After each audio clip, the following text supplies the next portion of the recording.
Halo pemirsa, selamat datang di Jendela Budaya. Bersama saya Fani Nur Faiza. Ragam modernisasi kerap menggeser sudut pandang kita terhadap warisan leluhur.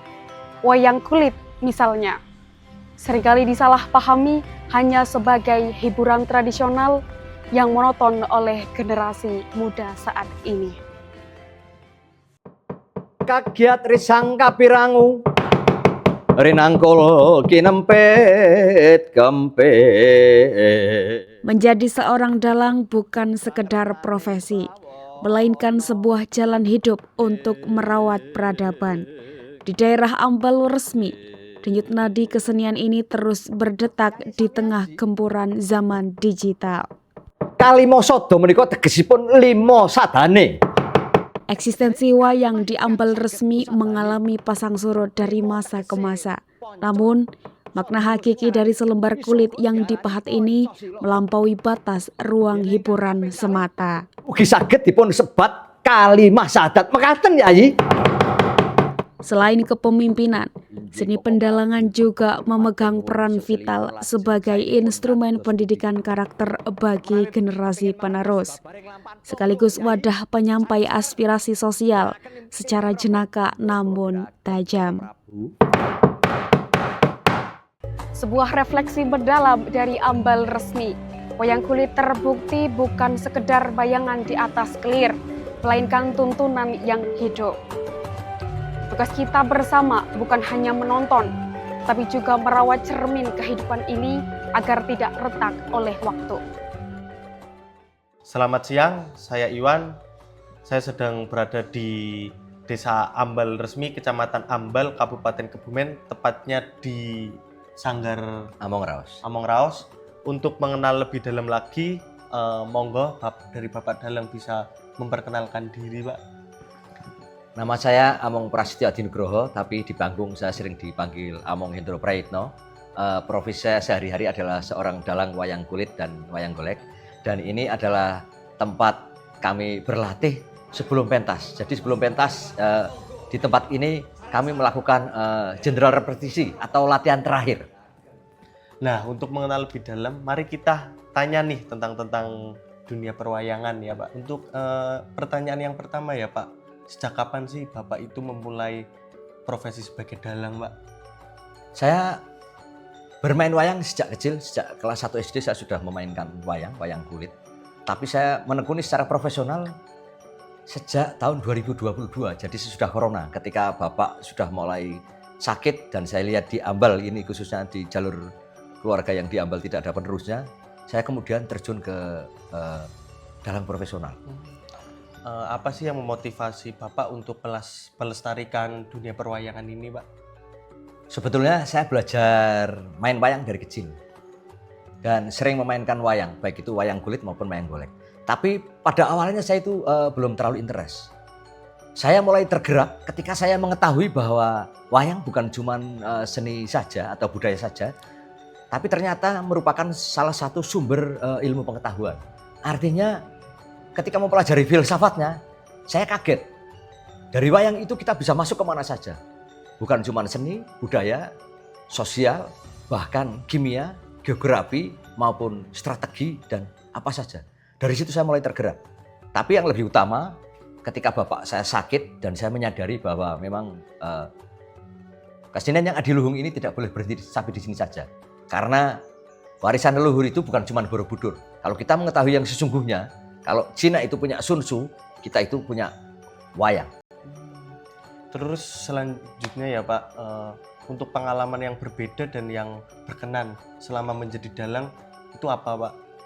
Ada beberapa, tapi yang berkesan yang pertama waktu saya mendalang di luar negeri.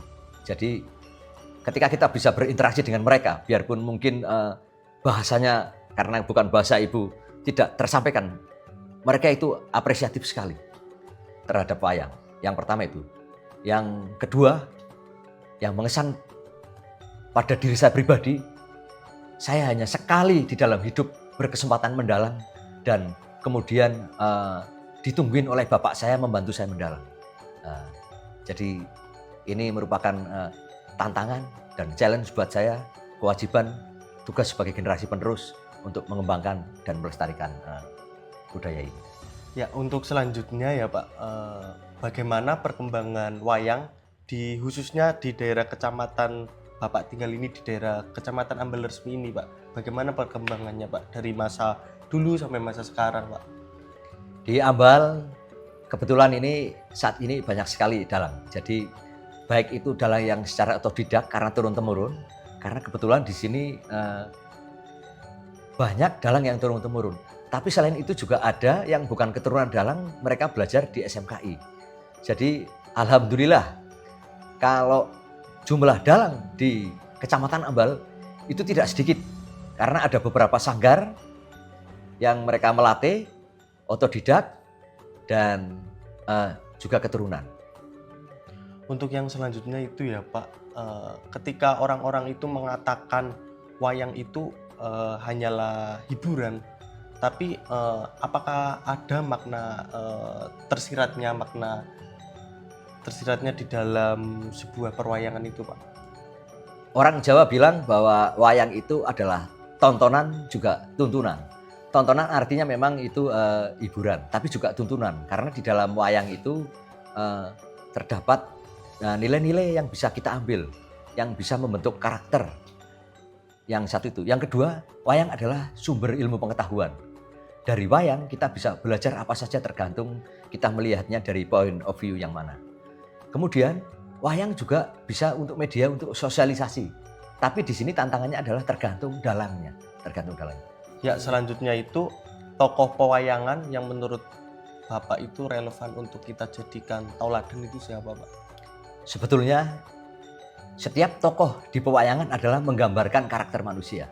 Jadi untuk dalang yang mengetahui isinya itu di dalam tokoh yang baik pasti terselip keburukan. Tapi biarpun tokoh yang buruk juga terselip kebaikan. Pada dasarnya itu tergantung kita mau mengambilnya nilai yang dari mana. Tapi kalau secara umum yang di belakang kita itu adalah tokoh yang relevan. Jadi Pandawa Lima. Pandawa Lima itu Puntadewa melambangkan keikhlasan atau ketulusan.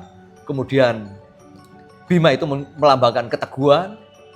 Kemudian Arjuna melambangkan kecerdasan. Dia adalah manusia yang kalifatullah atau mungkin mendekati sempurna menurut eranya. Kemudian Sedewa melambangkan kebijaksanaan dan Nakulo adalah melambangkan pengetahuan. Tapi dari kelima itu ada satu yang bisa kita ambil sebagai tokoh kunci, yaitu Krishna. Krishna ini adalah tokoh kebijaksanaan atau salah satu tokoh wayang yang menguasai segala ilmu pengetahuan dan ilmu strategi, baik pemerintahan, keluarga, kehidupan maupun ketauhidan. Ya, demikian. Menarik ya Pak. Selanjutnya yang ingin saya tanyakan yaitu bagaimana media wayang itu berperan pada pendidikan di era-era sekarang, di era-era anak muda Pak? Ya, ini memang tantangan karena wayang di era digital kalau tidak bisa mengikuti perkembangan era digital yang begitu cepat, kalau ini tantangannya ada pada dalamnya. Kalau kita tidak bisa mengupgrade mengikuti perkembangan zaman, maka itu akan ada head. Sepanjang dalang bisa mengupgrade skillnya, mengupgrade knowledge-nya, itu saya rasa itu akan baik-baik saja. Cuman yang jadi masalah sekarang adalah penontonnya lebih pandai daripada dalangnya. Jadi kalau si dalang itu tidak komprehensif ilmunya, kemudian skill mendalangnya, ya tentunya akan terjadi seleksi alam. Tapi saya masih tetap optimis. Untuk selanjutnya itu, dalang punya kebebasan nggak sih Pak antara mengaitkan dunia perwayangan dengan isu-isu sosial yang gampang beredar di media sosial Pak? Di setiap lakon pewayangan, wayang kulit itu ada acara goro-goro. Saat itu adalah keluarnya Ponokawan. Ponokawan adalah manifestasi daripada masyarakat.